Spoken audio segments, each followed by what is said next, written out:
petite présentation du contexte de l'étude. Et ensuite, on abordera les trois thématiques principales qui sont l'offre de public inégale, le transport solidaire, état des lieux et perspectives, et un dernier sujet, accompagner les publics âgés dans leur mobilité. Au terme de ces trois petites présentations, nous avons pour objectif de rendre la visio un peu plus dynamique et collaborative qu'elle l'est en général, malgré toutes les difficultés qu'on peut avoir avec cet outil. Et donc, à la fin de chaque petite thématique, on vous proposera de répondre à vos questions, ce qui nous permettra d'une part de rendre l'affaire un peu plus dynamique et pour moi également de pouvoir me reposer. Alors, donc, la présentation de l'étude. Donc, notre étude, comme l'a dit Gilles Berru, elle est axée autour de la question des solutions de mobilité et donc de l'offre, plus que de la question du besoin qu'on traitera l'année prochaine. Tout d'abord, le sujet, c'est la mobilité des personnes âgées. Nous, ce qu'on traite dans la mobilité des personnes âgées, c'est le volet utilitaire de la mobilité, à savoir les déplacements qui ne sont pas pour aller en vacances. On ne parle pas de mobilité résidentielle. On ne parle pas de mobilité de loisirs non plus, comme la promenade ou le tour à vélo, qui sont juste là pour se faire du plaisir en se déplaçant, mais bien de la mobilité utilitaire pour se rendre à une destination qui est l'objectif de cette mobilité. Ensuite, on a choisi comme limite, puisqu'on parle des personnes âgées, de la question de la retraite pour des raisons de déplacement domicile-travail qui s'arrêtent et qui représentent pour les actifs ou pour les scolaires, si on parle plus de déplacement domicile-études, des déplacements très importants. Pour travailler cette étude, on a fait un premier travail quantitatif de recensement inédit qu'on vous présentera par la suite et qui nous a donné pas mal de traitements cartographiques et statistiques, et également un travail qualitatif avec 46 entretiens avec des acteurs et des actrices de la mobilité des aînés, que ce soit des personnes plutôt orientées mobilité, plutôt orientées personnes âgées. Voilà, ce qui nous permet d'avoir un bon matériau d'étude pour cette présentation. Tout d'abord, avant de commencer, quelques petits éléments de cadrage qui sont au début de chaque étude pour situer un petit peu la mobilité des personnes âgées. Donc, on a un nombre de déplacements en baisse, notamment du fait de l'arrêt du nombre de déplacements au domicile-travail, ce qui ne signifie pas forcément, en tout cas dans la première, enfin entre 65 et 75 ans, que la mobilité, le nombre de déplacements des personnes en dehors de la question du travail diminue. En revanche, c'est plus vrai à partir de 75 ans où là, on a vraiment une diminution importante du nombre de déplacements. Les motifs de déplacement, ce sont les courses et les loisirs, pour 7 à 8 déplacements sur 10, en sachant qu'on comprend dans les loisirs le fait de rendre visite à des proches. Les modes de transport les plus utilisés sont la voiture et la marche à pied. On a un raccourcissement de la distance des trajets. Donc dans son étude, Auxilia, pour le laboratoire de la mobilité inclusive en 2014, notait que les seniors se déplaçaient, enfin 70% de leurs déplacements faisaient moins de 5 km. Et les différentes études qu'on a pu analyser avant de mener la nôtre avaient démontré différents facteurs qui ont des conséquences sur la mobilité, à savoir le fait de vivre seul qui réduit la mobilité, le niveau de vie, évidemment, favorise la mobilité des personnes les plus aisées. La proximité des services et la desserte en transport en commun sont aussi des facteurs qui augmentent le nombre de déplacements des personnes. Voilà pour cette première petite présentation. On va donc passer à la première étude, celle sur l'offre publique, donc une offre publique de transport inégale à l'échelle des Pays de la Loire, puisque notre étude se concentre bien sur la région des Pays de la Loire. Premier point intéressant, la question de la densité et de la couverture en transport en commun. Donc, vous avez sur la droite de votre diaporama une carte qui a été créée à partir d'un relevé des horaires de transport en commun des différents réseaux de transport donc de la région, mais aussi des réseaux de transport des différents EPCI. On a couplé ça à la desserte communale pour savoir si les arrêts de transport en commun étaient disséminés au sein de la commune afin de couvrir tous les quartiers. à partir d'une typologie, on a créé 5 classes, une qui correspond à des communes ou des communes déléguées qui n'ont pas de transport en commun, et 4 autres du coup qui définissent différents niveaux de service. Alors, ce qu'on remarque évidemment, c'est que les territoires les plus denses sont les mieux desservis par les transports en commun. Donc ça, vous pouvez le voir sur le graphique de gauche qui nous dit qui donne la densité de population des différentes zones en fonction des couleurs. Donc celles qui sont par exemple en vert foncé, donc les mieux couverts par les transports en commun, ont une densité de 744 habitants par kilomètre carré. Donc on a des territoires très denses qui sont très bien desservis par les transports en commun, et des territoires peu denses qui en revanche sont mal desservis, en tout cas qui ont une desserte moins importante de leur territoire par les transports en commun. Un sujet qui nous a paru assez intéressant d'analyser, c'était de voir la qualité des transports en commun des petites villes, puisque les petites villes sont des territoires denses. Donc on a choisi, nos petites villes sont des villes peuplées entre 7 000 et 20 000 habitants. Donc ce sont des territoires denses, et ce qu'on remarque, c'est que de manière très inégale, elles bénéficient d'une desserte en transport en commun très inégale. Donc ce sont les petits points rouges sur votre carte. Donc on a des petites villes qui sont très bien desservies. On peut penser à Sablé-sur-Sarthe ou à Mayenne, qui sont des villes qui ont mis en place un service de transport urbain sur leur commune. Mais là, on a aussi beaucoup de petites villes. Je pense à Fontenay-le-Comte, en Vendée. On a... qu'est-ce qu'on a d'autre? Je cherche d'autres villes. On a également des villes comme Chemillé, en Anjou, qui ont des niveaux de couverture un peu plus faibles. Donc, ça reste assez surprenant pour des territoires finalement denses. Donc, il n'y a pas que la densité qui joue, mais ça joue. Et c'est très important pour ce qui est de la couverture en transport en commun. Comme les transports en commun dans les territoires ruraux sont compliqués à mettre en place du fait tout simplement qu'il faut remplir le bus pour qu'il soit relativement rentable, il y a également ce qu'on appelle les transports à la demande. Et en Pays de la Loire, ils sont très variés et très différents. Alors, donc, nous, on les a regroupés en 4 classes. Des services qui sont disponibles du lundi au vendredi, sans prévoir d'heures de passage à l'avance, et qui nous permettent de rejoindre un pôle local ou un arrêt de transport en commun. Un service un peu équivalent, mais qui ne fait que le rabattement vers des arrêts de transport en commun performants. Donc, par exemple, des services de transport à la demande qui vous permettent de rejoindre le terminus du tramway pour ensuite prendre les transports performants. Un troisième type qui est un service qui fonctionne qu'à certains horaires de la journée. Donc, on pourrait imaginer un transport à la demande qui soit disponible à 9h, 11h, 13h et 17h, ou des services qui ne fonctionnent que certaines demi-journées de la semaine, comme c'est le cas en Mayenne et en Loire-Atlantique, où on a, alors pour la Mayenne, 4 demi-journées par semaine couvertes par du transport à la demande, et en Loire-Atlantique, 6. Et enfin, dernier type de service sont des services qui restreignent leur accès en fonction de critères, soit de motifs de déplacement, soit certaines catégories de population, que ce soit population âgée, population handicapée, ou en fonction de critères de revenus. Et donc, ces types de transports à la demande, ils sont présents en Vendée.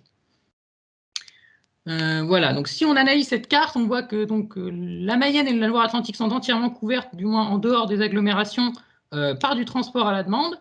Certes, comme je vous l'ai dit, il n'est pas disponible toute la journée, mais au moins tout le territoire est couvert. Enfin, ils ne sont pas disponibles tous les jours de la semaine.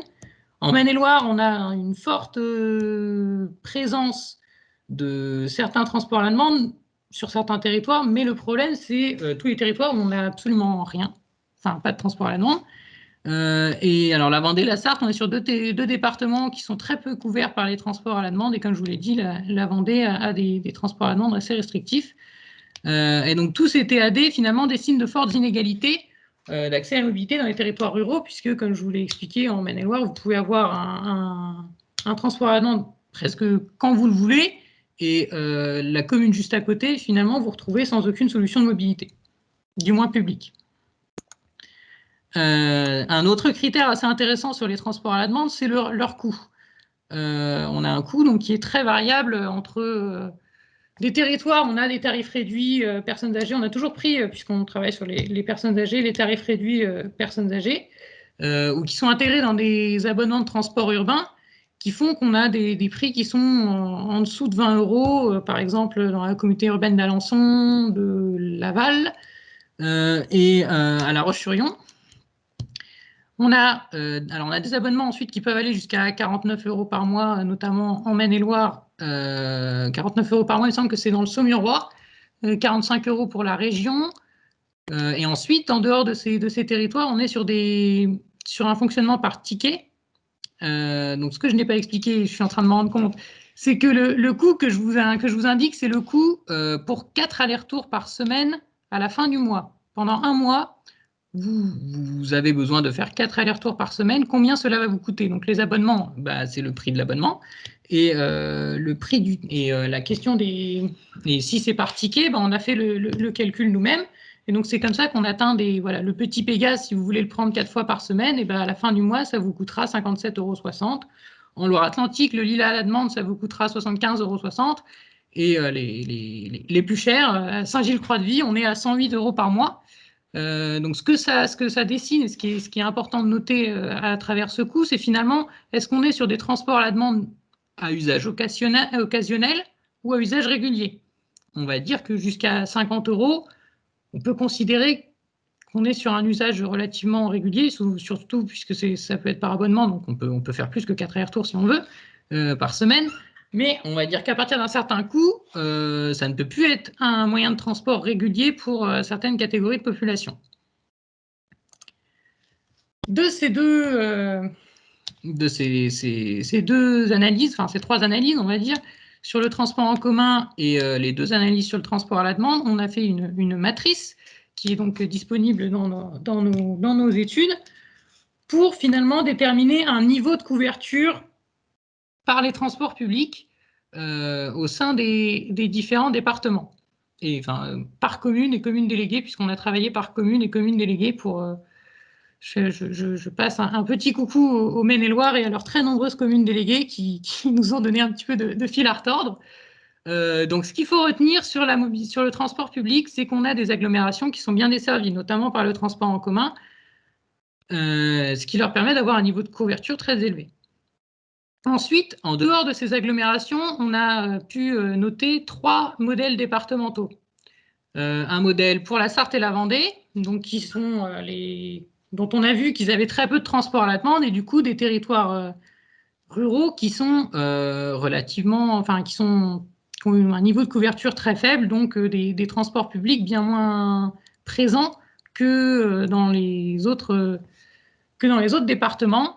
Et c'est également valable pour les petites villes de Vendée qui sont très nombreuses à avoir un réseau de transport en commun, un réseau de transport en commun peu développé.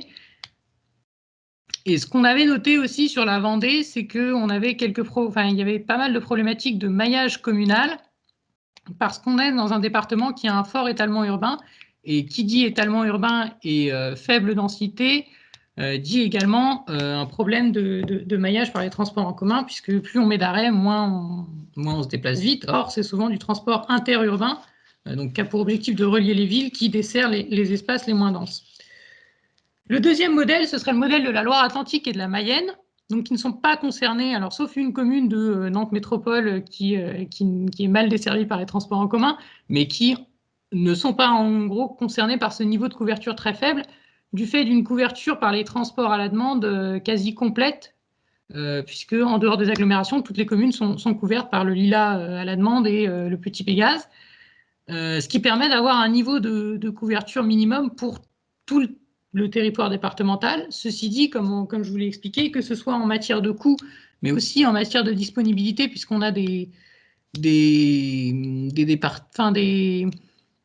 demi-journées de passage qui sont 4 demi-journées de passage en Mayenne et 6 pour la Loire-Atlantique, donc qui sont des niveaux de service qui ne sont pas non plus extrêmement élevés sur des territoires qui ne seraient pas desservis par les transports en commun. Le dernier modèle, c'est un modèle un peu hybride, c'est celui du Maine-et-Loire, qui a des territoires, y compris ruraux, qui sont extrêmement bien desservis par les transports publics, notamment du fait des très bons transports à la demande qu'on vous a présenté précédemment, et des territoires qui souffrent d'une absence de TAD et donc de transports en commun peu présents. La question qui se pose donc à la fin de ce constat, c'est quelle harmonisation future, étant donné que, certes, les départements avaient la compétence transport jusqu'en 2017, puisque la loi NOTRe de 2015 a organisé le transfert de compétences pour 2017, qui maintenant revient à la région.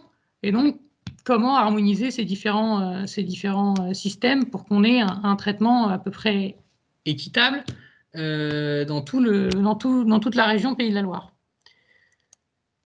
Alors, ce qu'il faut aussi noter sur cette carte, qui donc quand même donnait pas mal de place aux espaces en rouge, c'est qu'on a tout de même des aînés qui vivent majoritairement dans les espaces denses. Et donc, on a 60% d'entre eux qui sont concernés par des niveaux de couverture élevés ou très élevés. Et seulement 16%, enfin seulement entre guillemets, parce que ça représente quand même 120 000 personnes qui sont concernées par un niveau de service très faible. Voilà. Mais une fois qu'on a fait ce constat de 60% de la population qui vit dans des endroits où le transport public est assez développé, on doit tout de même aussi la remettre en question au regard de la part modale des déplacements en transport en commun, c'est-à-dire du pourcentage de déplacements effectués en transport en commun par les personnes âgées qui n'atteint pas les 10%.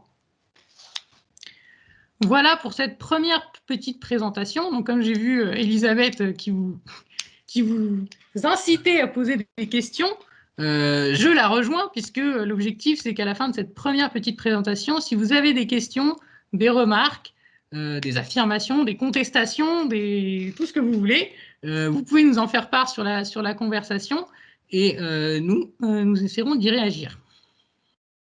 Alors effectivement, j'ai relancé un n'hésitez pas à poser des questions, parce que pour l'instant, tout le monde a dû t'écouter très sagement, et pour l'instant, il n'y a pas de questions sur la conversation.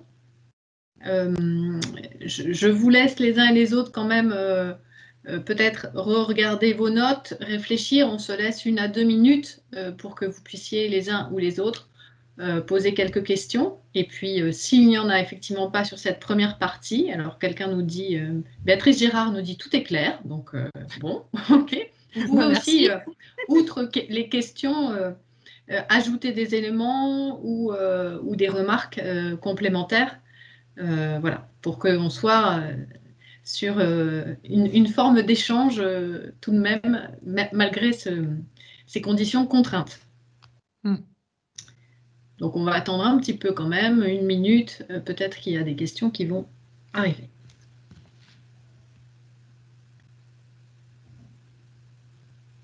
J'ai vu que dans les participants, il y avait des acteurs de la Sarthe et de la Vendée.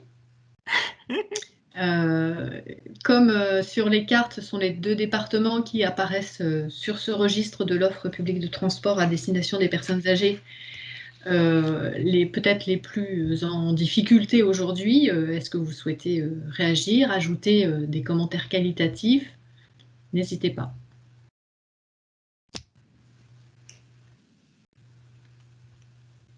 Alors oui.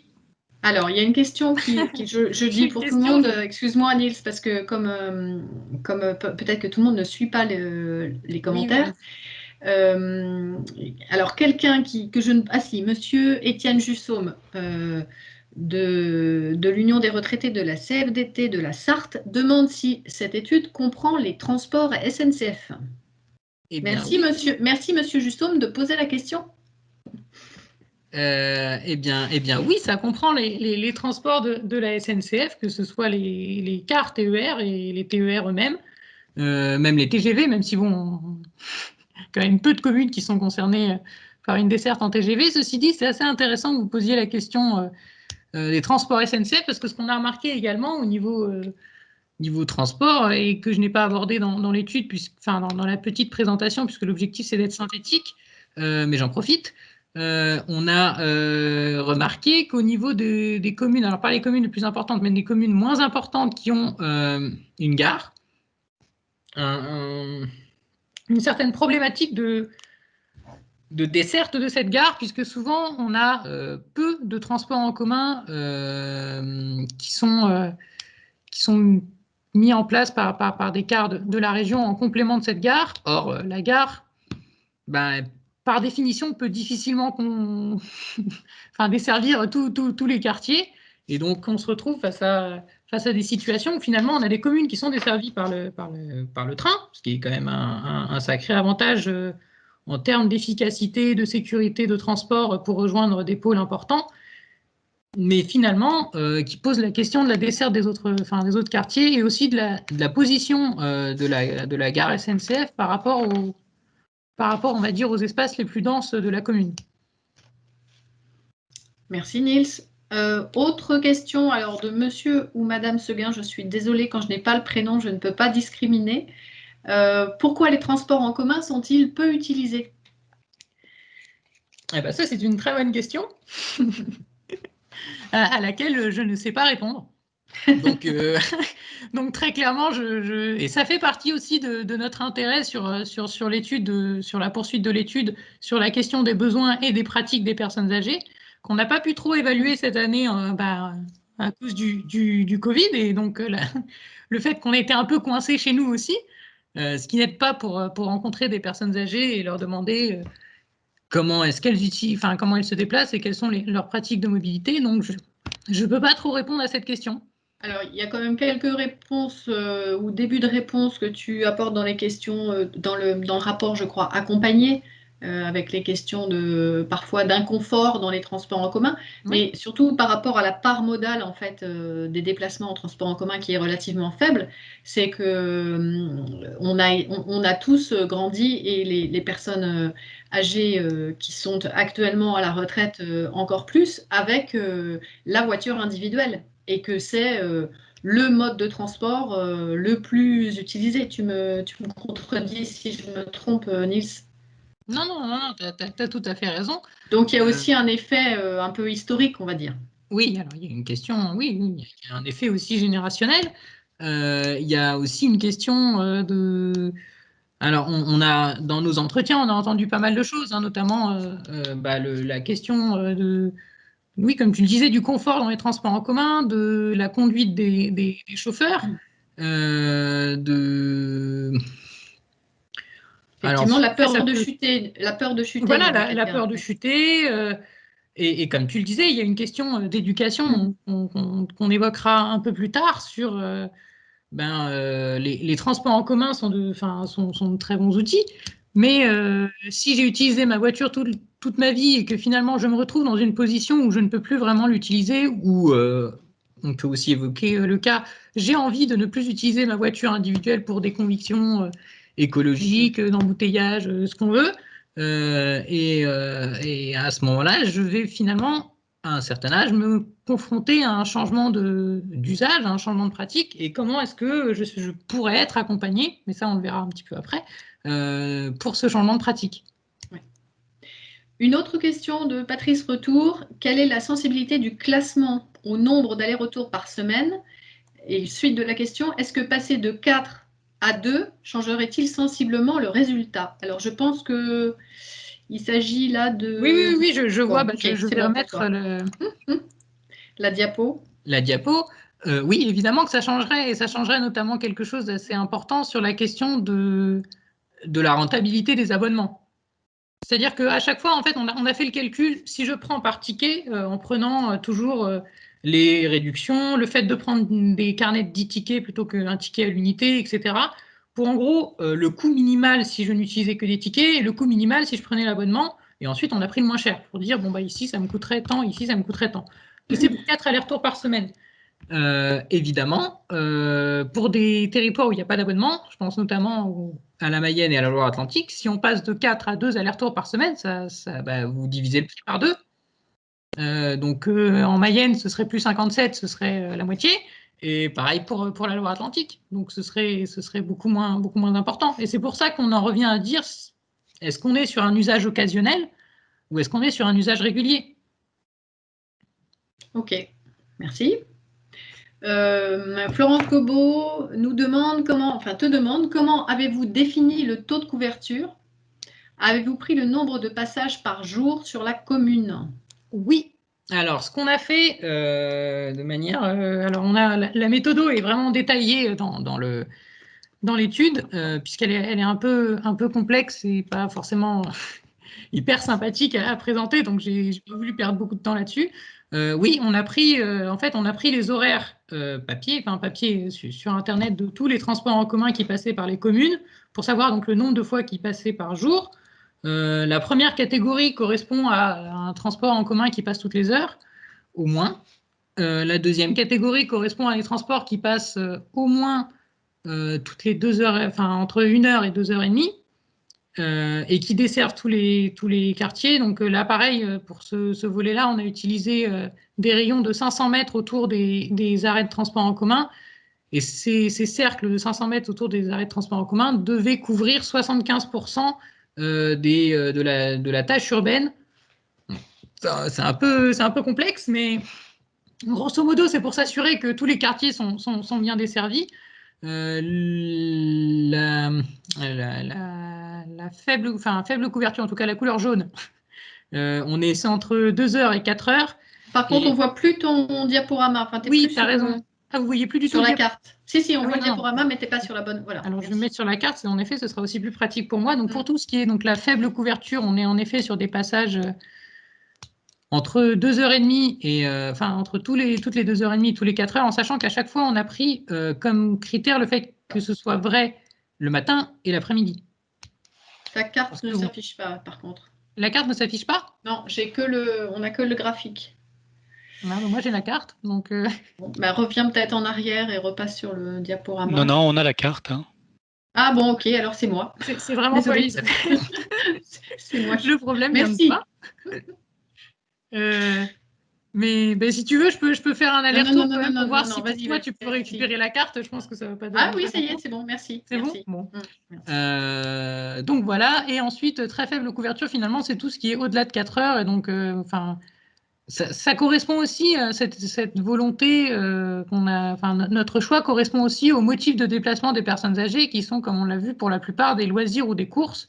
Donc vous imaginez bien que si vous allez faire vos courses et que vous avez le retour du car 4 heures après être entré dans le supermarché, ça pose un petit peu le problème de qu'est-ce que je fais pendant tout ce temps-là. Donc c'est voilà, pour vous expliquer un petit peu comment on a fait notre typologie.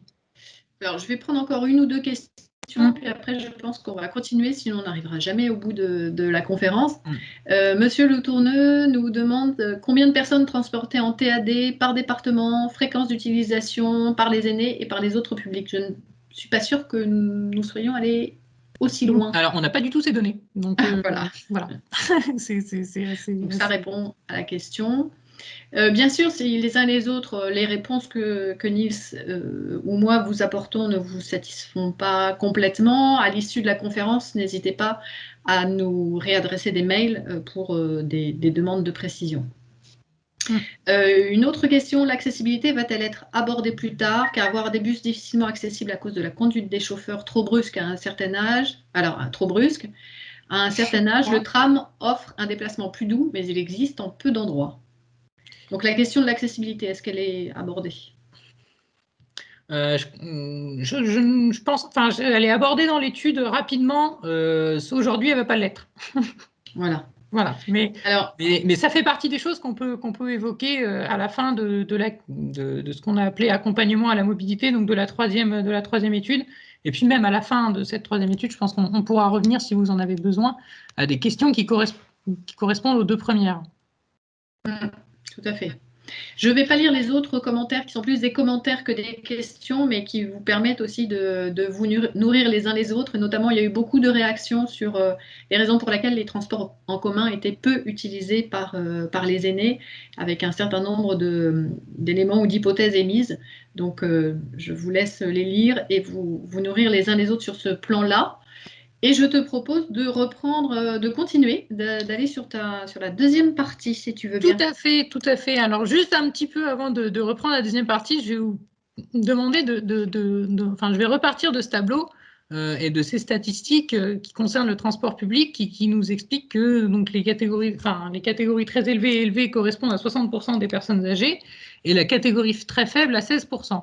Pourquoi je vous dis ça? Parce qu'on passe à la question du transport solidaire et qui est donc très présent dans les Pays de la Loire, ce qui permet de faire évoluer ces pourcentages.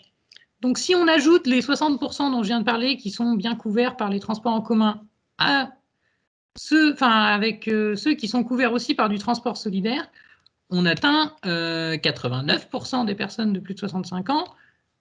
Et à l'inverse, si on retire les personnes qui bénéficient de la possibilité d'accéder à un transport solidaire des 16% qui ont un niveau de couverture très faible, on passe de 16% à 4%.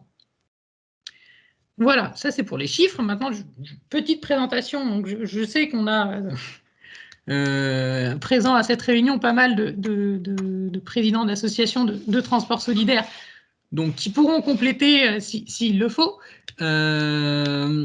Le transport solidaire, si on devait vraiment le définir par une définition la plus simple possible, ce serait un accompagnement au transport qui utilise la ressource des bénévoles, pour vraiment essayer de pouvoir tout faire rentrer dedans, parce que on a une grande diversité de pratiques. Par exemple, on a des moyens de transport complètement différents. Le plus classique, c'est le bénévole qui a sa voiture personnelle et qui transporte avec sa voiture personnelle un bénéficiaire.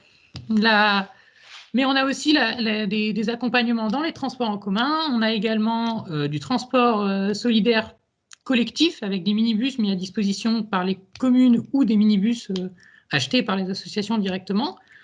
Justement, à la question du portage, on a des services qui sont portés par des associations ou des services qui sont portés par des CCAS et IAS souvent, mais en tout cas par les pouvoirs publics. L'échelle d'action, elle va de la commune déléguée à l'interdépartemental, notamment en Mayenne et en Sarthe. On a une association qui s'appelle Réseau App qui dépend de la MSA qui couvre 3 départements. Les conditions d'accès, bon, en règle générale, c'est ouvert à tout le monde. Mais il arrive sur certains territoires qu'on ait des restrictions au niveau de l'âge, donc limité aux plus de 65, 70, 70 ans, ou des restrictions sur les motifs de déplacement ou sur les revenus, ça arrive. Mais c'est quand même très très rare.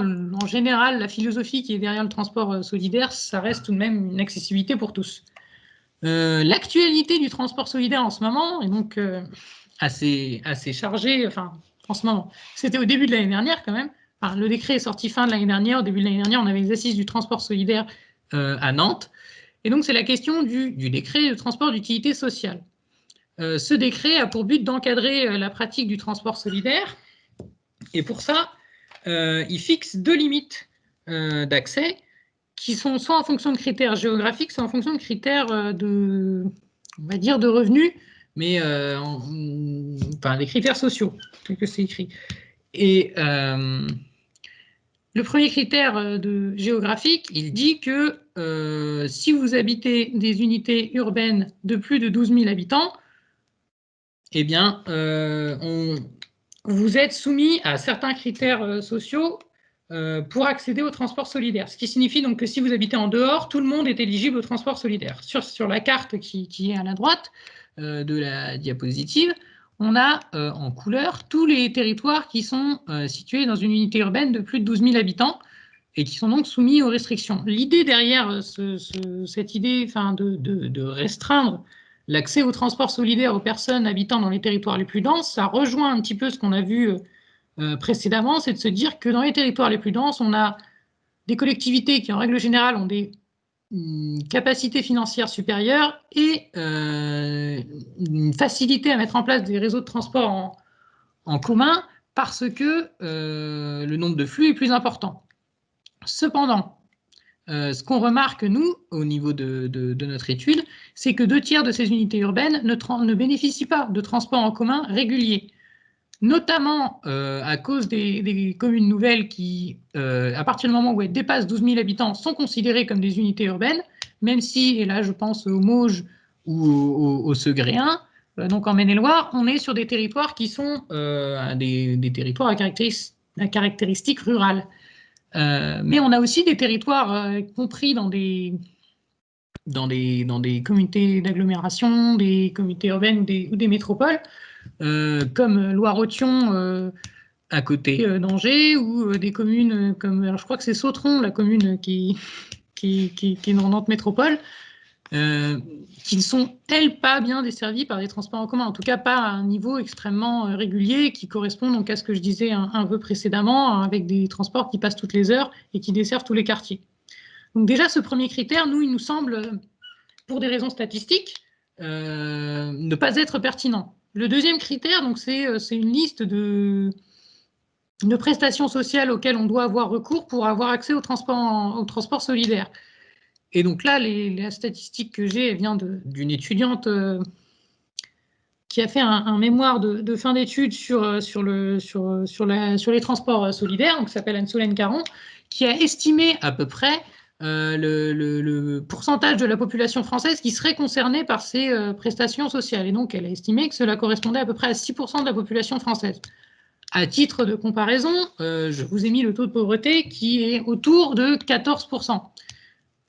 Donc, on a un gros pan de la population qui vit en dehors, enfin sous le seuil de pauvreté, qui ne serait pas concerné par les critères minimaux auxquels il devrait répondre pour accéder au transport solidaire. Donc, on peut aussi remettre en cause ces critères sociaux, d'autant plus qu'ils sont surtout axés sur la question du revenu. Or, le transport solidaire ayant un objectif de lutter contre l'isolement, on peut aussi s'interroger sur, finalement, l'isolement est-il seulement lié au revenu? Voilà, donc ça c'est pour nos critiques sur ce décret. Également, une autre critique, c'est que la dimension accompagnatrice des transports solidaires est complètement absente. On est sur une réglementation qui n'analyse que la question du transport, et donc de déplacer une personne d'un point A à un point B.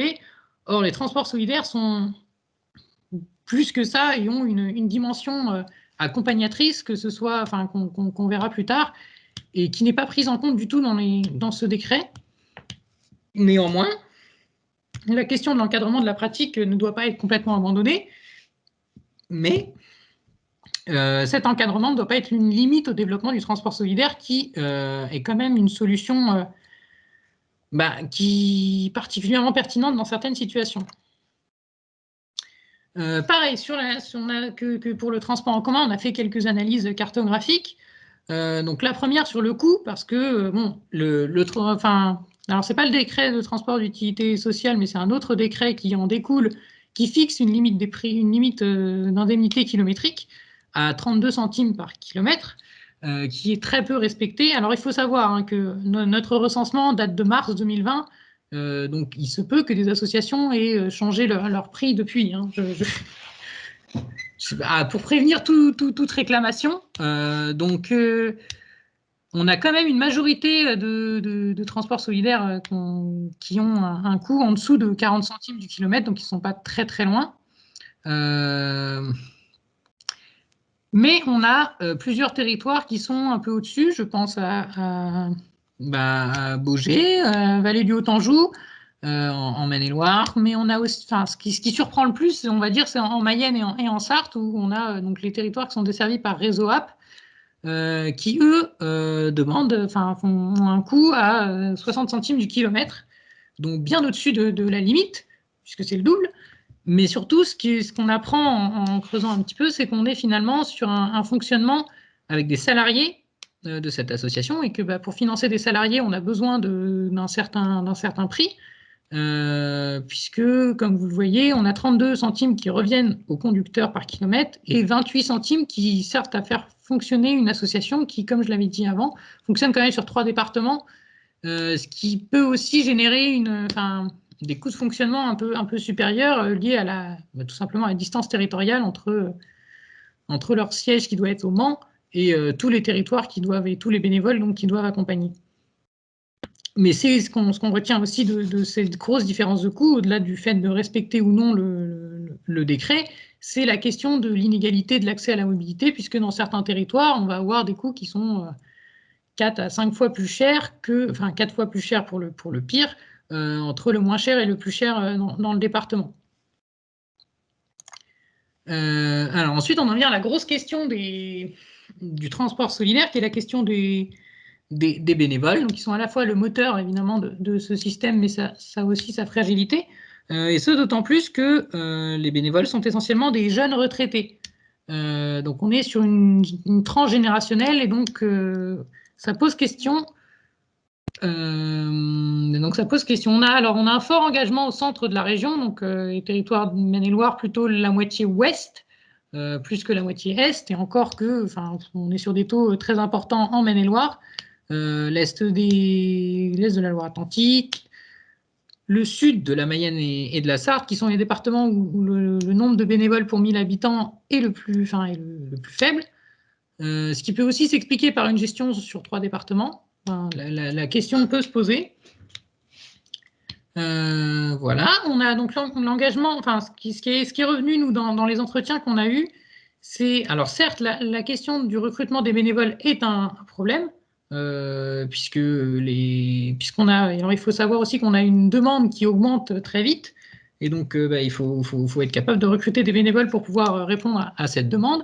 Mais on a aussi noté que l'engagement bénévole, pour en tout cas être chauffeur bénévole au sein d'associations de transport solidaire, est quelque chose qui correspond aux attentes des personnes âgées, puisqu'on est sur un engagement relativement souple et qui permet à des jeunes retraités de continuer à se sentir utiles dans la société et de créer du lien social avec les autres chauffeurs bénévoles, le fait de s'inscrire dans une association.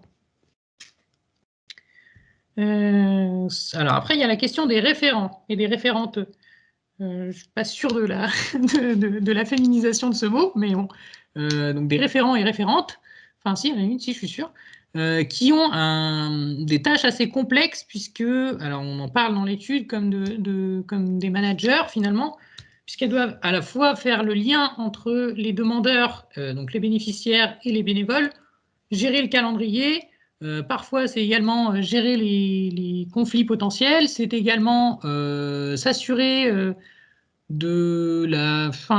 des bonnes conditions de travail, enfin, entre guillemets, puisque ce n'est pas vraiment un travail des différents bénévoles, et qui ont finalement besoin d'un engagement plus important, et sans doute beaucoup moins souple que pour les autres bénévoles. Et donc la question, c'est, sont-ils difficiles à recruter ? Parfois, ces tâches-là sont réalisées par des membres des CCAS et IAS, par des agents communaux. Et on avait donc dans un benchmark réalisé par le département de la Vendée qui alertait notamment les collectivités, puisque c'était à destination des collectivités, sur la dimension chronophage de ce poste, et sur le fait que les collectivités qui souhaitaient mettre en place des transports solidaires devaient vraiment se poser la question de l'agent qu'on allait mettre sur ce sujet, et de bien prévoir le fait qu'il allait falloir lui donner du temps. Donc, ce qui reste aussi dans la question des bénévoles, c'est toujours de leur donner des conditions, de répondre à leurs attentes, de leur donner des conditions les plus favorables, puisque ce sont des bénévoles, et donc il faut qu'ils y trouvent un intérêt, que ce soit par empathie, que ce soit par volonté de bien faire, que ce soit par volonté de chercher du lien social, etc. Mais en tout cas, il faut répondre à leurs attentes. Donc pour cela, on peut penser aux formations. Donc on a recensé différentes formations sur la posture de bénévole, sur la formation au code de la route, la formation aux gestes de premier secours, qui est quand même celle, je crois, qui est la plus diffusée, et qui est essentielle quand quand on transporte des personnes qui peuvent qui peuvent être âgées, qui peuvent avoir des difficultés X ou Y, et puis même, de toute façon, ça fait jamais de mal d'être formé au premier secours. Voilà, donc la formation pour leur assurer un cadre de travail aussi bon que possible. La question de l'assurance aussi se pose pour les associations de transport solidaire sur est-ce que j'assure mes bénévoles, et est-ce que je leur assure qu'ils n'auront pas de malus quoi qu'il arrive, même s'ils ont un accident dans le cadre de leur travail, dans le cadre de leur action dans le transport solidaire, etc., pour leur garantir aussi une certaine tranquillité dans leur déplacement. Mais les formations et les assurances ont un coût. Donc la question, et donc là, c'est la question de l'union départementale de l'accompagnement à la mobilité solidaire dans le 44, qui donc rassemble un grand nombre d'associations de transport solidaire, et qui permet de mutualiser des coûts de formation, des coûts d'assurance, et aussi de profiter des retours d'expérience de chacun, de pouvoir avoir aussi une solidarité entre les différentes associations, de pouvoir simplement se soutenir, et donc de proposer au final un service qui est de meilleure qualité. Mais tout ça pour dire que donc, la question importante dans les bénévoles, c'est toujours de leur fournir des conditions d'un épanouissement le plus possible, et qu'on est sensible aux effets générationnels, puisqu'on est sur des, comme je vous l'ai dit, la génération finalement des jeunes retraités, qui aujourd'hui a ses aspirations, mais dont on ne connaît pas encore, et qu'il faudra anticiper, ou en tout cas dont il faudra s'adapter. La question des aménités des futures générations vis-à-vis du bénévolat.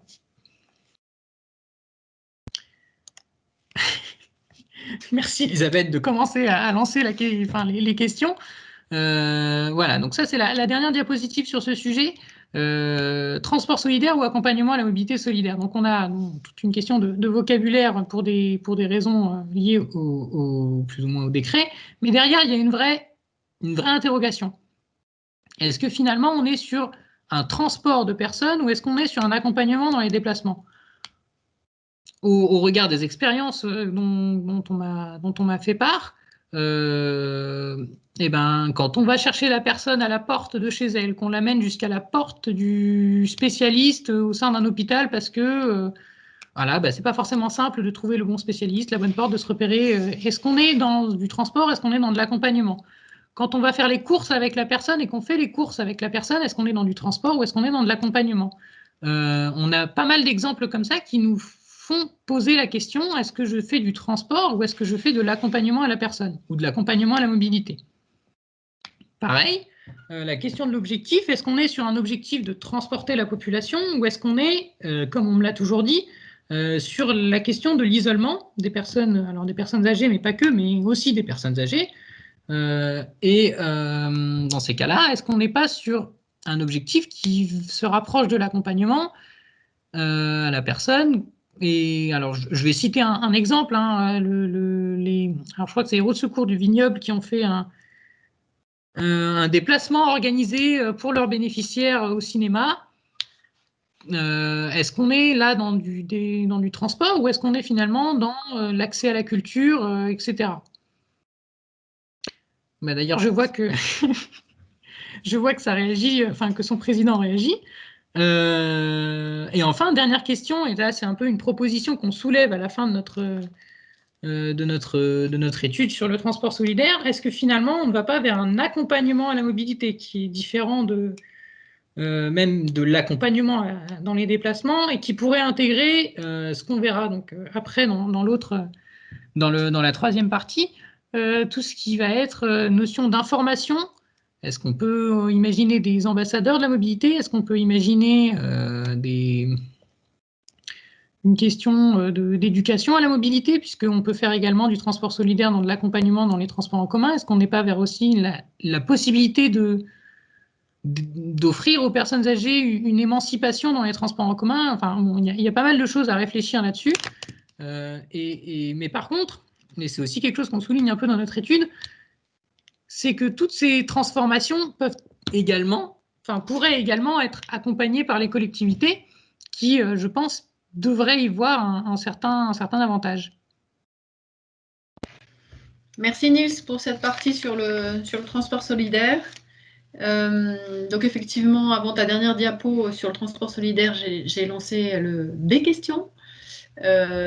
Pour l'instant, nous n'avons pas eu de questions, 2 remarques seulement. Une de Monsieur Muller de Déplacement Solidaire Vendée Grand Littoral qui nous dit que l'association respecte les 32 centimes. Alors, je ne sais pas si cela indique une erreur par rapport à la carte. C'est possible qu'au moment où on l'a pris, on n'était pas. Enfin, là-dessus, voilà, notre carte elle est datée du début de l'année dernière.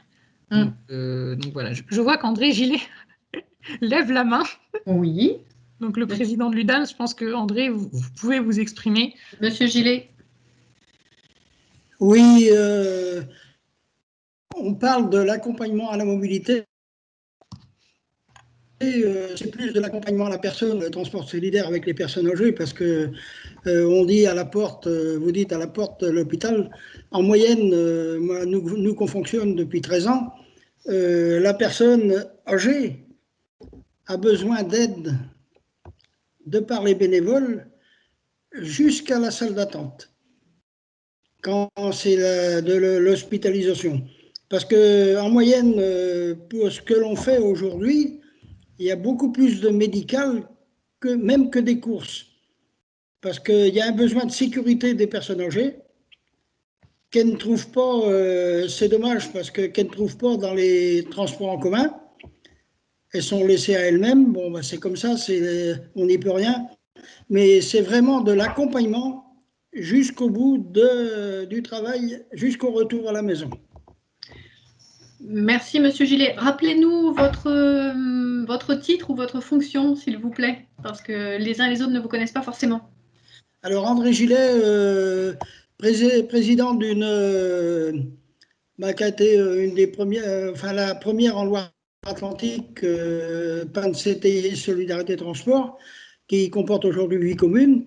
Et bon, je suis un peu à l'initiative de l'Union départementale, l'UDAMS 44, c'était le problème des assurances, pour mutualiser les assurances et puis mettre en place les formations, tout le panel de formation que vous avez dit tout à l'heure. Merci, monsieur. Avec mon ami Bruno Isaya et Antoine Chauvin, qui est aussi ici à La Réunion. Merci, monsieur Gillet.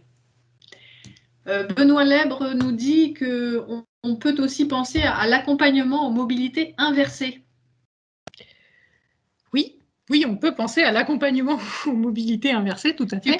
Tu peux nous redire ce que sont les mobilités inversées, s'il te plaît? Alors, en tout cas, ce que moi j'en connais. Après, je ne sais pas ce que Benoît... Alors, Benoît Lelore, je crois. Ah oui, pardon. Oui, j'ai pas mes lunettes. Je ne sais pas comment il les définit lui, mais en tout cas, moi, ce que j'en sais, c'est quand le service vient à la personne et pas l'inverse. Enfin, le service au sens large, hein, ça peut être commerce, ça peut être... en gros, tout ce qui fait partie du quotidien. Donc oui, et l'accompagnement à la mobilité inversée, on peut aussi, dans ces cas-là, penser à l'accompagnement au numérique. Je vais peut-être aussi rebondir sur ce que disait André Gillet sur l'accompagnement à la personne, où je suis d'accord qu'aujourd'hui, on est sur un transport solidaire qui fait de l'accompagnement à la personne, clairement, et pas de l'accompagnement à la mobilité.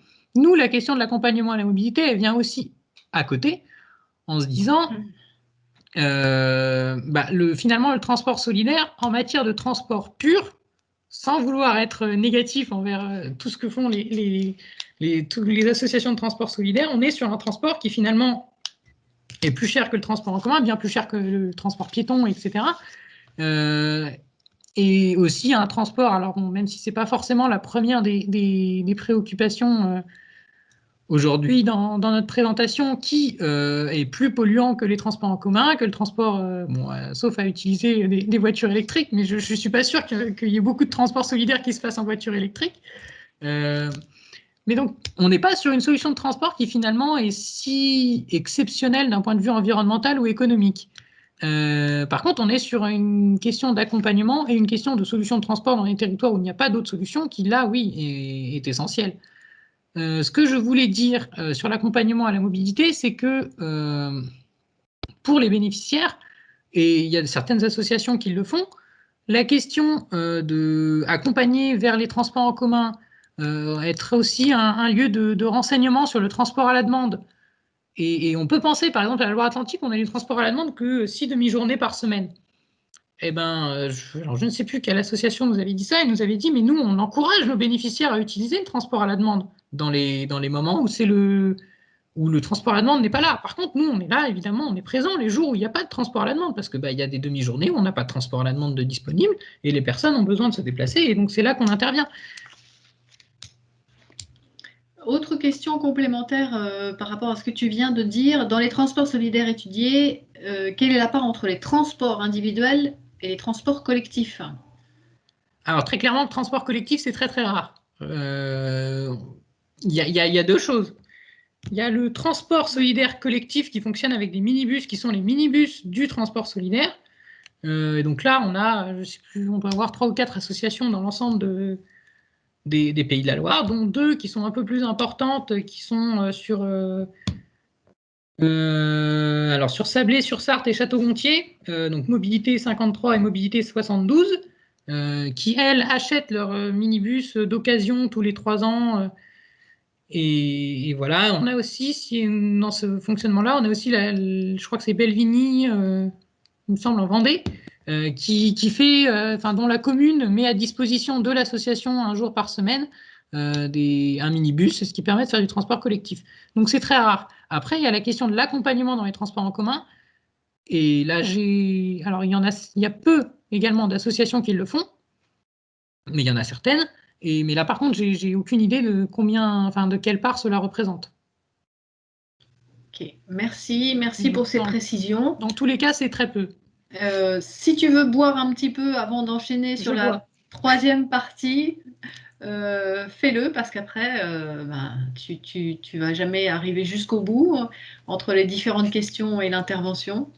Donc n'hésite pas. Alors j'ai une autre question. Madame Le Corvézier, la question du vieillissement chez les personnes en situation de handicap se pose souvent bien avant 65 ans, plutôt autour de 45 ans.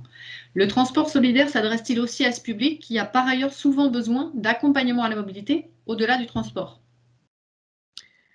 Alors la question, les personnes en situation de handicap et du transport et du transport solidaire. Elle est complexe puisqu'elle dépend du handicap, elle dépend de la capacité, puisqu'on est sur un fonctionnement avec des bénévoles, de prendre en charge des personnes qui sont en situation de handicap. Donc en fonction du handicap, c'est plus ou moins simple de prendre en charge ces personnes. Et donc voilà, donc ça dépend des associations, c'est quand même rare qu'ils prennent en charge. Je pense qu'André Gillet veut intervenir. Je m'y attendais. Allez-y, André. Oui, nous, dans notre association, et il y en a d'autres qui le font, parce que je parle de la mienne, parce que je la connais bien depuis 13 ans, on a trouvé une solution pour les handicapés qui n'avaient pas de prise en charge avec les bons transports sécu. On a trouvé une solution, c'est que quand il y a une personne, on tâche de trouver un véhicule pour pouvoir mettre le fauteuil roulant, et on arrive à se déplacer soit par un accompagnant familial, en plus du bénévole, pour plus de confort pour la personne handicapée. Ok. Merci bien, André. Merci.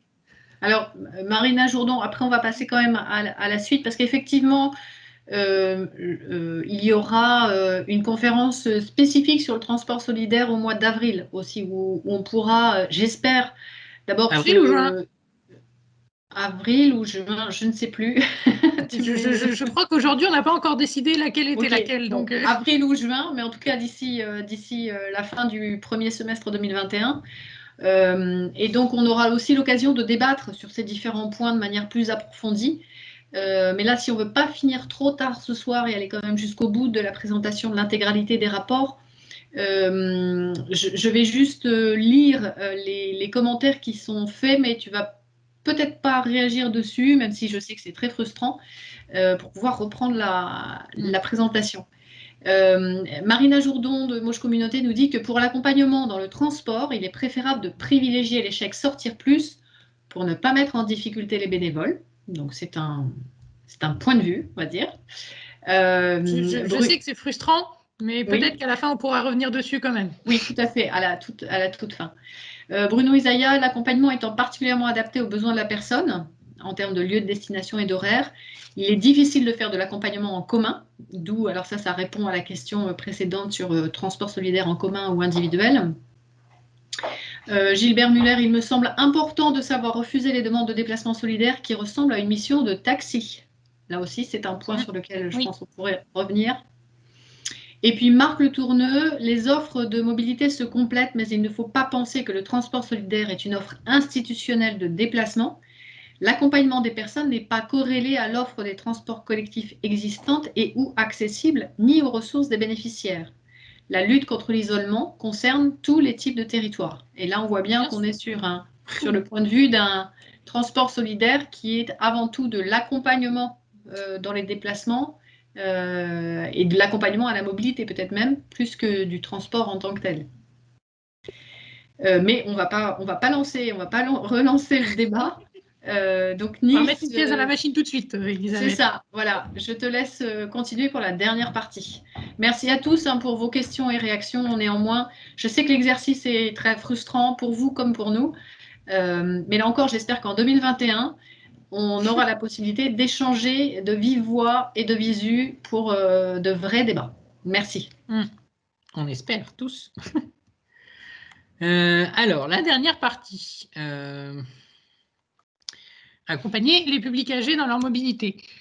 Donc cette dernière partie, d'abord, premier petit préambule, juste dire qu'on n'a pas eu accès aux personnes âgées et que tout ce qui est vraiment présent dans cette partie correspond en règle générale à des, on va dire, au ressenti des professionnels. Donc on n'analyse pas le besoin dans cette partie. Je pense que c'était important de le souligner. Donc la question, je vais revenir un petit peu avant, sur l'accompagnement des personnes âgées dans leur mobilité. Trois points qui vont être abordés principalement. La question de l'information. Comment ai-je accès à l'information sur la mobilité? La question de l'éducation et la question de l'accompagnement pour tous. Comment réussir à produire un accompagnement qui soit accessible pour tout le monde. Donc l'information, pour commencer, différents canaux de communication. Donc évidemment, les personnes âgées utilisent tous les canaux de communication. Il n'y a pas un canal qui est privilégié, enfin, si, dans certains cas, mais il n'y en a pas un qu'il faudrait, qui est complètement inutile de travailler pour les personnes âgées. Et je le dis notamment sur tout ce qui va être le numérique. Il y a des personnes âgées qui sont très sensibles au numérique, et donc les outils numériques d'accompagnement à la mobilité doivent être accessibles et doivent être réfléchis aussi en fonction des besoins des personnes âgées. Sur le graphique, vous avez quelque chose qui nous a été fourni par la région des Pays de la Loire sur la manière dont se renseignent les plus de 65 ans pour obtenir des informations sur les horaires des trains, des TER. Donc ce qu'on note, c'est qu'on a, alors certes, tous les canaux sont utilisés, mais qu'on a à peu près une équivalence entre des moyens de communication, on va dire traditionnels, à savoir le guichet, et les horaires papier, et les moyens numériques, en passant par les sites de la SNCF, des TER de la Pays de la Loire, le distributeur automatique qui est un peu, on pourrait presque dire hybride. Voilà. Donc tous les systèmes sont utilisés. Ceci dit, ce qu'on note aussi dans les entretiens, c'est que beaucoup de gens nous expliquent, notamment sur le transport à la demande, qu'il y a un manque de connaissance de l'offre. Et pour le transport à la demande, beaucoup nous expliquent tout simplement que personne ne connaît le transport à la demande, pour faire large. Toutefois, dans la question de la communication et des transports en commun, ce qui est important de souligner en ce moment, c'est le développement de tous les outils numériques. Et il faut bien évidemment mettre une petite alerte pour les personnes âgées. Donc là, je prends le chiffre d'une étude des Petits Frères des Pauvres qui dit que 27% des plus de 60 ans, je dis bien 60 ans, n'utilisent jamais Internet. Ce qui veut dire que ce n'est pas une question qui... Alors bon, évidemment, les personnes peuvent apprendre à utiliser Internet, mais normalement, ne sera pas réglé dans les 5 ans ou dans les 10 ans, puisque les personnes qui ont 60 ans aujourd'hui, on peut l'espérer, seront encore en vie dans 5 et 10 ans. Donc voilà. Donc la question de ne pas utiliser que des moyens de communication numériques est importante. Une remarque aussi qu'on a pu avoir au cours de nos entretiens, c'est la question du téléphone. Mais enfin, pas du smartphone, du téléphone, pour téléphoner, qui, là par contre, est un outil qui est vraiment maîtrisé par 99% de la population, donc qui est accessible pour tout le monde, et qui est particulièrement efficace en matière d'information, mais qui est sous-utilisé. Alors là, c'était surtout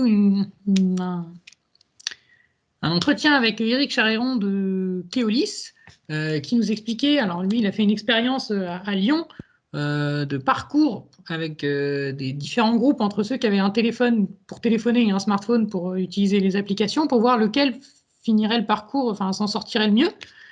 Et ceux qui avaient utilisé le téléphone s'en sortaient mieux que ceux qui utilisaient l'appli.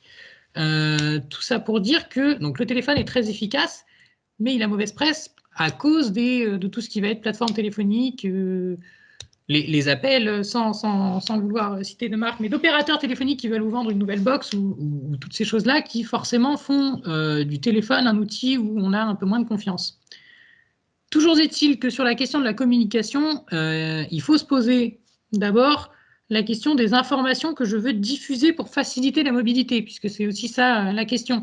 Et là, alors il y a des dizaines d'exemples, mais je vous en ai ressorti 3 de notre étude. La question de la recherche de trajet. Je cherche un trajet.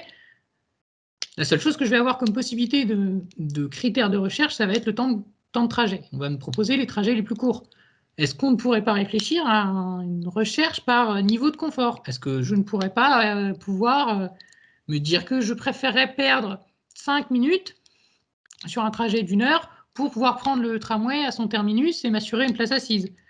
La question des toilettes publiques sur les cartographies de réseaux de transport urbain, ça c'était revenu aussi d'une étude d'Éric Charéron, de dire que moi je veux organiser mon trajet, je vais au centre commercial parce que je sais que j'aurai accès à des toilettes et j'y vais en voiture. Mais je n'utilise pas les transports en commun parce que je ne sais pas où sont les toilettes publiques.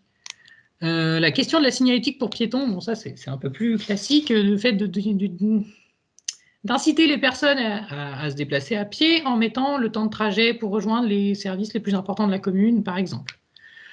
Et la deuxième question, bien sûr, c'est comment rendre des stratégies de communication plus performantes, puisqu'on souligne un manque de connaissances qui, alors là, est à peu près partagé par toutes les personnes qu'on a pu rencontrer. Justement, sur la question du manque de connaissances, la question des chèques sortir plus, puisque nous avons eu une remarque juste avant de la part de Mauche Communauté sur la question des chéquiers sortir plus.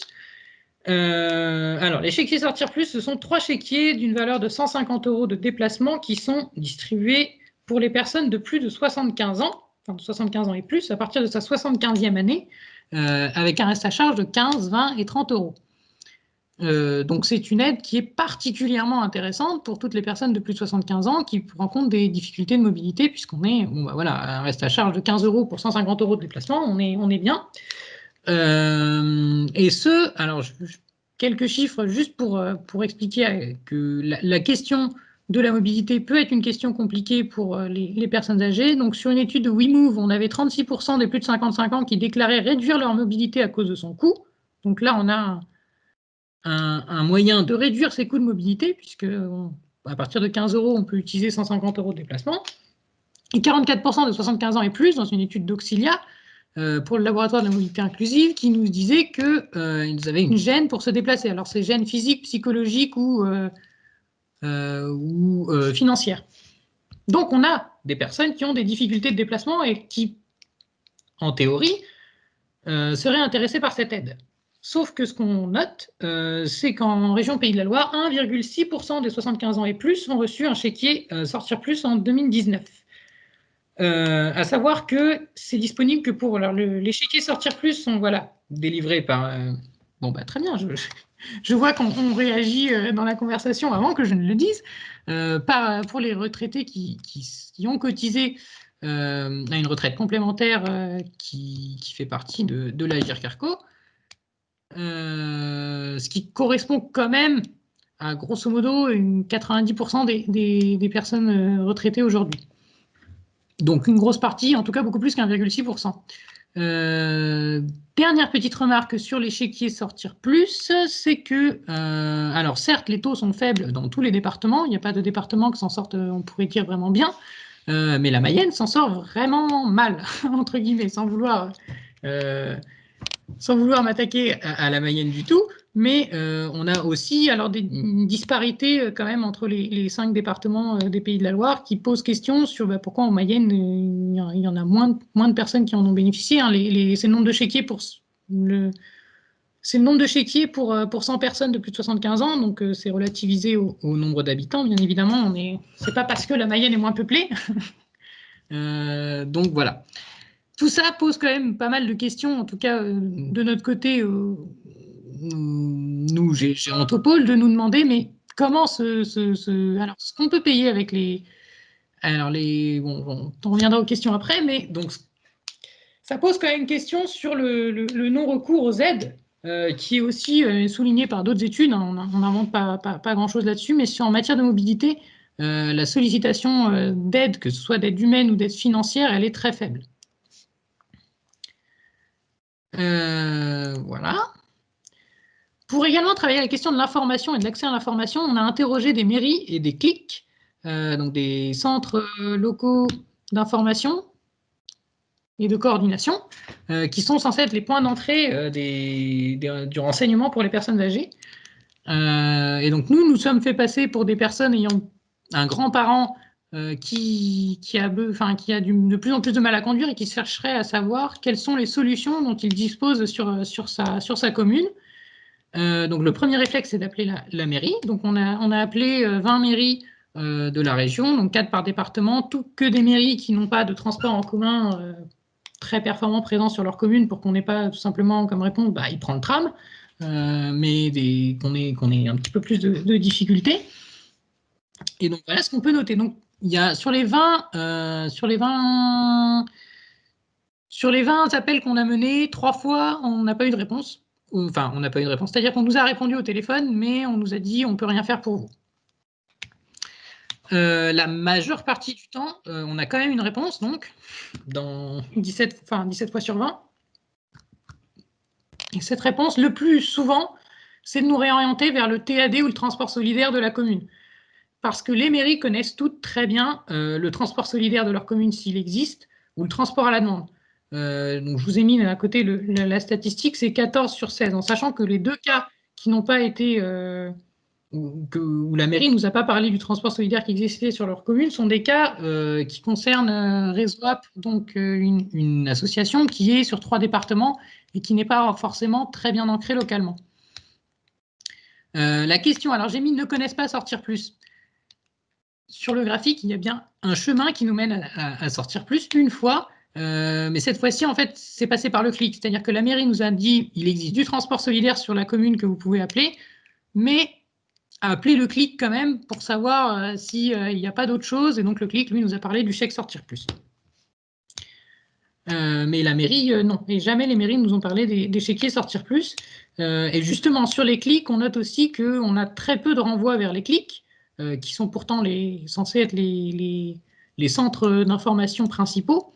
Et beaucoup de mairies qui finalement ne nous renvoient pas du tout vers les clics, soit parce qu'ils nous donnent une solution, mais qui dans ces cas-là ne nous permet pas d'avoir une vision globale, puisqu'on n'a pas connaissance des chéquiers Sortir Plus, soit qui ne nous donnent pas de solution, mais ne nous réorientent pas non plus vers le clic. Voilà pour les mairies. Pour ce qui est des clics, justement, donc là on en a appelé 2 par département, et donc on a une solution, on va dire qu'on a une connaissance relative. Quand même, dans 2 cas sur 10, on n'avait aucune solution qui nous a été présentée, donc pas de connaissance des chéquiers Sortir Plus, ni de transport solidaire ou de transport à la demande, enfin aucune solution nous a été proposée. Dans 60% des cas, tout de même, les clics connaissent les chèques Sortir Plus, donc beaucoup plus, de manière beaucoup plus fréquente que les mairies, mais ça veut aussi dire que dans 40% des cas, ils ne les connaissent pas. Et par contre, ils ont une bonne connaissance des transports solidaires locaux de leur territoire, même si on n'est pas sur des communes, et donc on est sur des clics à des échelons minimum intercommunal qui pourraient ne pas avoir connaissance de tous les transports solidaires de chaque commune, mais on a pu noter que c'était plutôt le cas. C'était plutôt le cas, puisque dans 5 cas, dans 5 cas sur 10, il y avait du transport solidaire sur la commune dont on a dit qu'on habitait, enfin, dont on a dit que nos grands-parents habitaient. Et donc, sur ces 5 cas, il y a 3 fois où on a été réorienté vers du transport solidaire. Donc, bon, on était, voilà. Et à chaque fois, encore une fois, c'était la question de Réseau App, donc un transport solidaire pas vraiment ancré localement. Voilà pour l'information. La question de l'apprentissage à la mobilité, donc est quelque chose, comme on l'a déjà évoqué, hein, la multiplication. Alors on a une génération qui a vécu avec le tout voiture et qui se retrouve donc parfois pour des raisons culturelles, donc de personnes qui n'ont utilisé que leur voiture et qui tout d'un coup vont devoir l'abandonner et se demandent comment faire, et c'est pas forcément simple, notamment aussi du fait de la multiplication des solutions Alors là, pour faire, voilà, on peut même sortir tous les mots compliqués de mobility as a service, de free floating et tous les caractères qui vont avec, mais qui font aussi qu'on est sur une complexité parfois des solutions, puisque je vais prendre l'exemple de Biclou et d'Indigo Wheel, où on a à Nantes, donc sur la location de vélos, enfin la location de vélos en libre service. À Nantes, vous avez des fonctionnements comme le Vélib à Paris, où il faut remettre son vélo dans des stations, et à Angers, par exemple, on a un fonctionnement inverse où on pose son vélo finalement où on veut. Donc voilà, donc on a une multiplication des solutions, je ne parle pas des trottinettes électriques, etc., mais aussi une complexité qui vient des différents moyens de fonctionnement. Et donc, face à ça, forcément, il y a une question d'apprentissage, puisque cette complexité demande à être appréhendée. Et donc, l'éducation à la mobilité doit intégrer le caractère systémique de la mobilité, parce que, au-delà d'apprendre à utiliser tous les outils, enfin, toutes les nouvelles formes de mobilité, il y a aussi la question du repérage dans l'espace, la question de la planification du trajet, savoir où je suis, où j'habite, savoir où sont les destinations qui peuvent m'intéresser, savoir quels sont les différents moyens que j'ai de m'y rendre. Donc la maîtrise des différents moyens de déplacement et leurs potentiels intermodaux. Alors là, on est encore plus, on rentre aussi dans la complexité. Est-ce que je peux prendre mon vélo pour ensuite monter dans le train, puis redescendre et prendre le tramway? Est-ce que j'ai le droit de mettre mon vélo dans mon tramway ou pas? Est-ce que je dois continuer à vélo, bon, etc. Toutes ces questions d'intermodalité. Et la question aussi de la connaissance des ressources de son territoire, qui peuvent être aussi des facteurs facilitant le déplacement, et la question de savoir s'informer, comme on l'a dit avant, avoir accès à l'information. Aujourd'hui, c'est aussi comment je fais pour m'informer si j'ai des questions en matière de mobilité. Sur la question de l'apprentissage à la mobilité, nous, ce qu'on a repéré, c'est bien évidemment les plateformes de mobilité, qui sont des outils tout à fait adéquate pour répondre à cette question de l'apprentissage à la mobilité, sauf que en région Pays de la Loire, on a des plateformes mobilité qui sont centrées, très souvent en tout cas à ma connaissance, toujours sur les personnes en insertion professionnelle, et qui donc n'interviennent pas pour les personnes âgées du tout. Donc on a noté qu'en Sarthe, dans leur diagnostic de la mobilité, ils avaient mis comme action l'idée d'ouvrir leur plateforme de mobilité à l'ensemble du public, parce que finalement la question de l'insertion professionnelle, c'est aussi la question de l'autonomie dans sa mobilité pour trouver un emploi, et que les personnes âgées, c'est un peu la même question de l'autonomie dans sa mobilité. Tout ça pour dire que l'apprentissage de la mobilité et la question de l'information aussi, c'est pour répondre à la question de comment faciliter, accompagner le changement de pratique voulu de personnes qui voudraient arrêter d'utiliser leur voiture individuelle pour avoir un fonctionnement plus vertueux d'un point de vue économique ou d'un point de vue environnemental, ou le changement de pratique subi de personnes qui ne peuvent plus conduire, donc qui n'ont pas de permis. Voilà, Carapure-Pera répond, très bien. Voilà pour ça. Et ensuite, alors la question de l'accompagnement pour tous, c'est une question. Alors,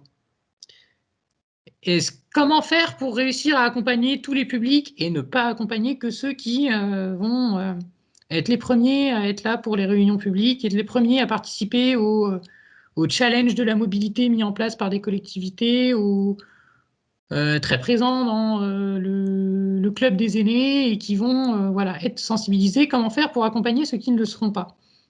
Alors la question des aides individualisées, elle est peu diffusée, que ce soit donc les services d'aide à domicile qui font très rarement de l'accompagnement dans les transports. Alors on a aussi les plans d'aide personnalisée de la CARSAT qui peuvent avoir un volet aide au transport, mais qui est très peu utilisé parce que réservé à des personnes de plus de 75 ans qui atteignent souvent le plafond de l'ensemble du plan d'aide personnalisé, et pour lequel la mobilité n'est pas forcément une priorité, et l'échec Sortir Plus dont on a déjà parlé. On a des actions qui reposent, alors on a souvent des initiatives locales qui sont très, très intéressantes de la part de CCAS, de CIAS, de la part de centres sociaux qui mettent en place des... Alors là, ça peut être... Alors classiquement, on a quand même souvent quelque chose qui revient autour de la sensibilisation au code de la route, à la conduite, etc. Mais on a aussi des choses sur les écoles de vélo, on a aussi des choses, enfin, on peut imaginer tout plein de choses, mais on est souvent sur des initiatives locales. Et le problème des initiatives locales, c'est que je suis très heureux d'habiter un territoire qui a plein d'initiatives locales, parce que j'ai un centre social particulièrement actif, parce que mon CCAS, il est très intéressé par cette question. Mais que se passe-t-il si je suis dans un territoire où on a beaucoup moins d'initiatives? Et donc là, je vais reprendre ce qu'on m'avait dit la GIRC-ARCO et la CARSAT sur leur accompagnement à certaines actions de prévention mises en place sur différents territoires, qui nous disaient que en Mayenne et en Sarthe, ils avaient moins d'actions que dans les 3 autres départements. Donc voilà, donc ça risque de créer alors des inégalités territoriales, c'est peut-être très fort, mais en tout cas une différence entre des territoires qui pourraient être bien desservis par des initiatives locales et d'autres un peu moins. Dans ce cadre-là, on se pose la question du rôle des plans d'action communs en matière de mobilité solidaire qui sont mis en place qui devraient être mis en place bientôt par les conseils régionaux et les conseils départementaux, et dans quelle mesure ces plans intègrent la question de l'accompagnement à la mobilité. Et ce qui nous amène aussi à nous poser la question des conseils départementaux, qui sont garants des solidarités territoriales et humaines, et donc qui, de ce côté-là, en traitant de la question des personnes en insertion et des personnes âgées, et en traitant la question de la solidarité territoriale et l'équité territoriale, pourrait ressembler finalement à des acteurs qui seraient très bien placés pour poser la question d'une politique ou d'une harmonisation, d'une coordination des différentes... alors, vous allez me parler des conférences des financeurs, mais pour une certaine harmonisation des pratiques sur un territoire et garantir une espèce d'équité entre tous les territoires des départements. Et je vais finir sur la question donc d'aller vers des publics éloignés des moyens de communication, parce c'est quelque chose qui est revenu, pour lequel on n'a pas de solution. Et on connaît à ce jour pas grand monde qui a de solution sur comment faire pour atteindre tous les publics, y compris les publics isolés, y compris les publics qui ne vont pas se déplacer vers les CCAS, les CIAS, etc., dans des actions de prévention. Et j'en ai fini pour cette, Merci Nils. Merci cette troisième présentation. Oui, on est presque à 95 minutes du début de la présentation. Donc là, il y a des questions ou des remarques. Oui, j'ai vu que ça n'arrêtait pas, donc notamment, absolument, notamment sur le chèque Sortir Plus, puisqu'on a la chance d'avoir Pascal Petit de Malakoff Humanis parmi les participants. Madame Petit, est-ce que vous...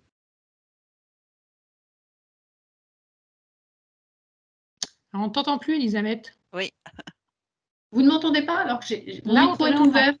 Ah, ok. Mais il y a un moment où ça a coupé. Alors, je redis, Madame Petit, est-ce que vous pouvez nous éclairer notamment sur la question de que peut-on payer avec ces chèques? Quelqu'un a posé la question, Bruno Isaïa, est-ce que les transports collectifs, les TAD et les transports solidaires peuvent être réglés avec ces chèques, d'une part? Et puis d'autre part, quelqu'un a posé aussi la question de l'information. Où est-ce que, en tant que professionnel, puisque là on a quasiment exclusivement des professionnels, où les acteurs peuvent-ils trouver une information qu'ils pourront eux-mêmes rediffuser aux citoyens et aux usagers qui feront la demande?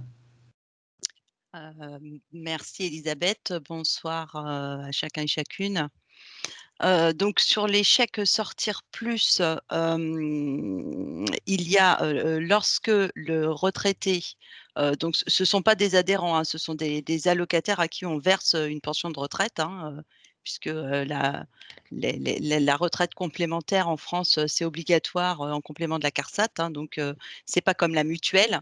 Voilà, on verse une pension de retraite à des allocataires, et sur l'ensemble du régime Agirc-Arrco, c'est comme ça que ça fonctionne. Et donc tous les allocataires qui relèvent de l'Agirc et de l'Arco, effectivement, peuvent bénéficier de ces chèques Sortir Plus, pour lesquels on envoie en fait une liste de prestataires lorsque la personne fait la demande. Alors après, il y a un recensement possible sur auprès de l'Agirc et de l'ARCO pour être dans cette liste de prestataires. J'avais dû déjà fournir les éléments une fois, mais je pourrais vous les retrouver, Elisabeth, pour les communiquer aux participants présents ce soir. Vous pouvez prendre les renseignements aussi. Moi, je peux vous communiquer là le numéro de téléphone pour que les gens, pour avoir les informations et pour faire bénéficier des chèques sur le site directement de l'Agirc et de l'ARCO. Hein.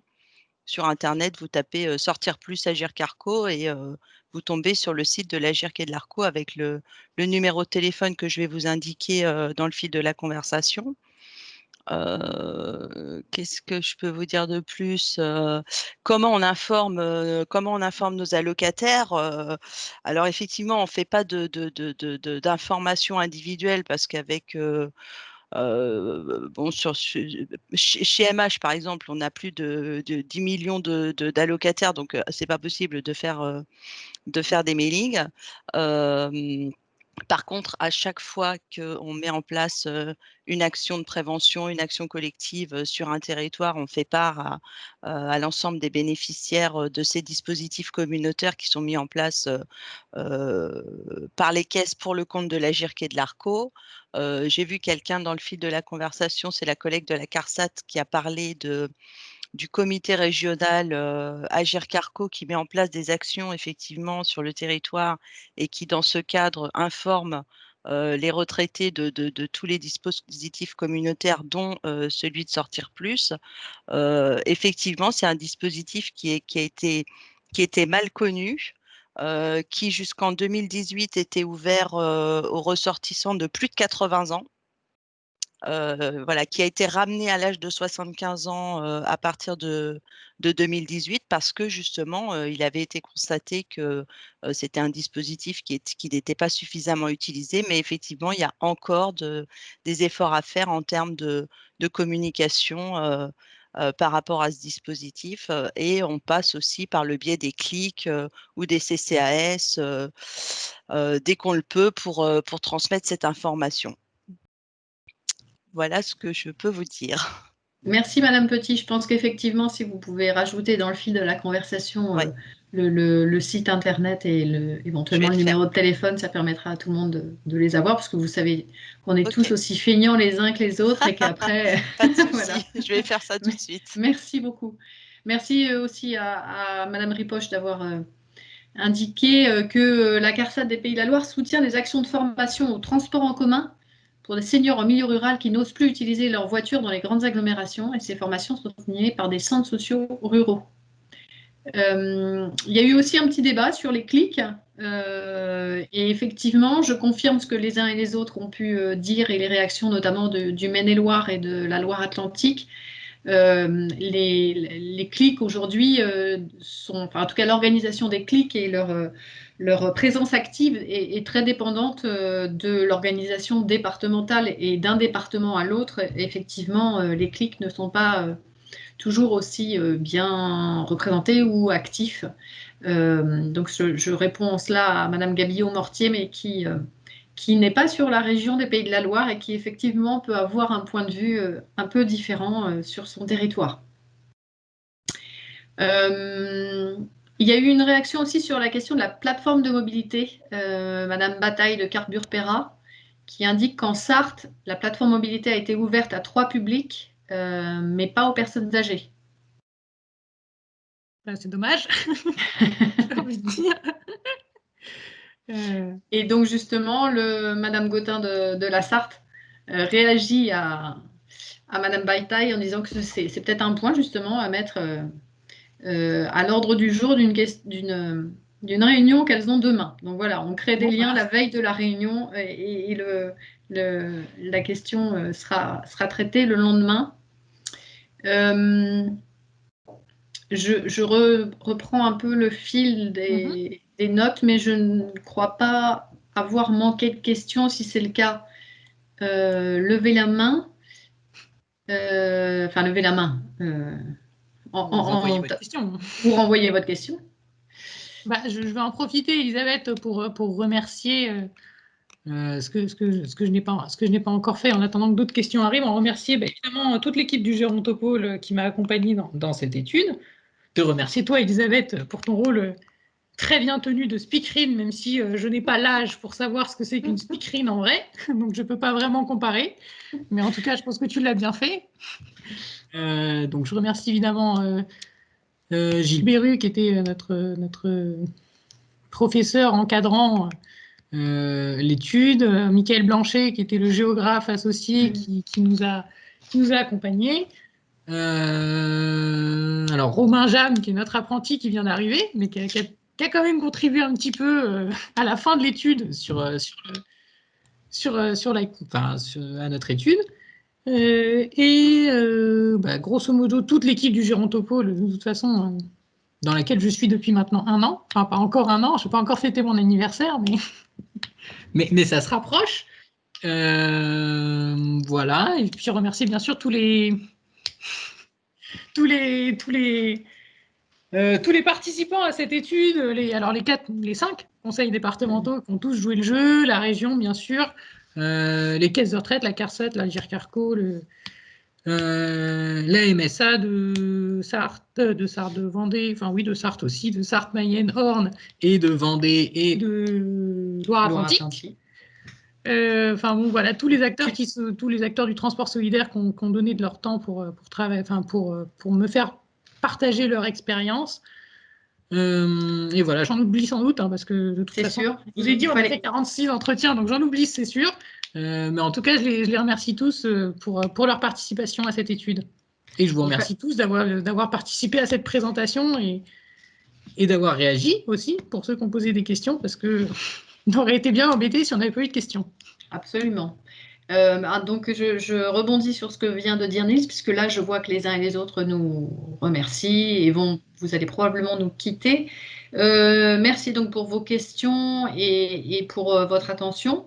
Je vous ai remis le lien sur notre site internet, sur la page du site internet qui contient l'ensemble des rapports que vous pouvez télécharger. Pour la conférence du 9 février, qui sera plus précisément sur l'offre publique de transport, vous recevrez probablement un mail. Sinon, vous pouvez toujours être en veille sur notre site internet ou, si vous ne l'avez pas encore fait, vous inscrire à notre newsletter et vous recevrez les informations sur les événements à venir, sur ceux qui concernent la mobilité et tous les autres, bien sûr. Et puis enfin, dernier point, si sur certains de vos territoires, il vous semble pertinent de faire connaître l'étude dans le détail, enfin de faire connaître plus globalement les contenus de ces travaux, parce que ce soir, on a eu beaucoup de professionnels, beaucoup d'acteurs professionnels, on n'a pas eu beaucoup d'élus, et on sait que pour faire bouger sur cette question de la mobilité des personnes âgées, il faut aussi convaincre les élus. Donc si ça vous semble important qu'on vienne faire ce travail de pédagogie sur votre territoire, n'hésitez pas à nous faire appel, on viendra avec plaisir présenter l'étude et ou d'ailleurs travailler avec vous justement sur la prise en compte des personnes âgées dans votre politique mobilité. Donc n'hésitez pas à nous contacter, je vous ai remis aussi mon mail et puis de toute façon vous trouverez nos coordonnées sur le site internet.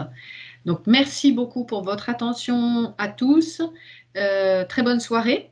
Et donc,